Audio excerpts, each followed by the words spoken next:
जिसने धर्म के लिए धैर्य दिखाया, आज पुनः धैर्य दिखाने का समय आया है। राहुल गांधी तक मेरी आवाज पहुंचे तो कान खोलकर सुन लो।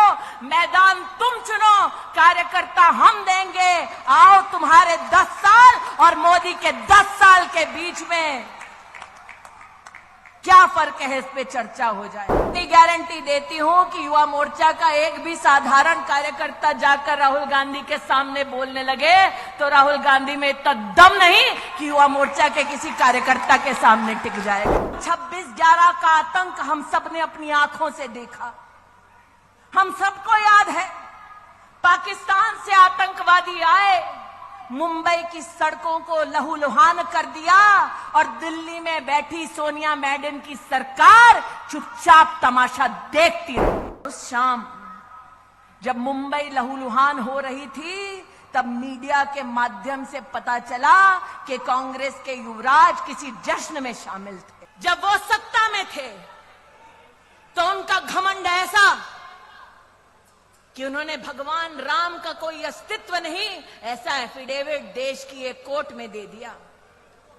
उनका घमंड देखिए कि जब वो सत्ता में थे तब उन्होंने दस्तावेज दे दिया कि राम सेतु नाम की कोई चीज नहीं।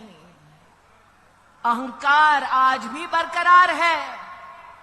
जब रामलला का भव्य मंदिर निर्मित हो रहा था, जब प्राण प्रतिष्ठा समारोह के लिए उनको भी आमंत्रित किया गया, अहंकार देखिए, उन्होंने आमंत्रण को ठुकरा दिया। देवेंद्र भाई, रस्सी जल गई, बल नहीं गया। इसलिए आज आप सबसे कहती हूं कि हर राम भक्त ने, जिसने धर्म के लिए धैर्य दिखाया, आज पुनः धैर्य दिखाने का समय आया है।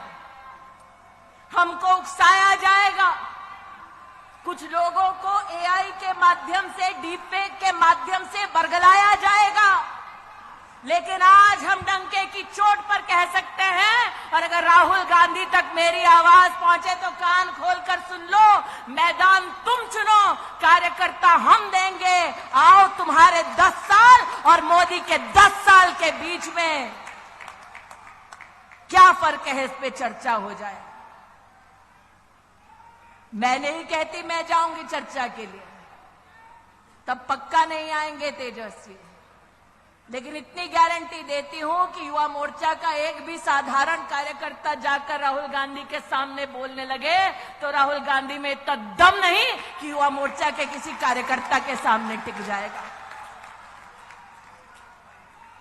और अगर युवा मोर्चा के किसी कार्यकर्ता को यह मौका मिले कि जो अन्याय करने के बाद न्याय यात्रा निकालने का ढोंग कर रहे हैं, उनसे अगर बात करने का मौका मिले, तब एक प्रश्न अपनी दीदी की ओर से जरूर पूछना कि प्रभु राम के अस्तित्व को नकारा, भारत की सेना के शौर्य को धिक्कार कर राहुल गांधी और उसके नेताओं ने देश की संसद में भारत की सेना से प्रमाण मांगा उनके पराक्रम का।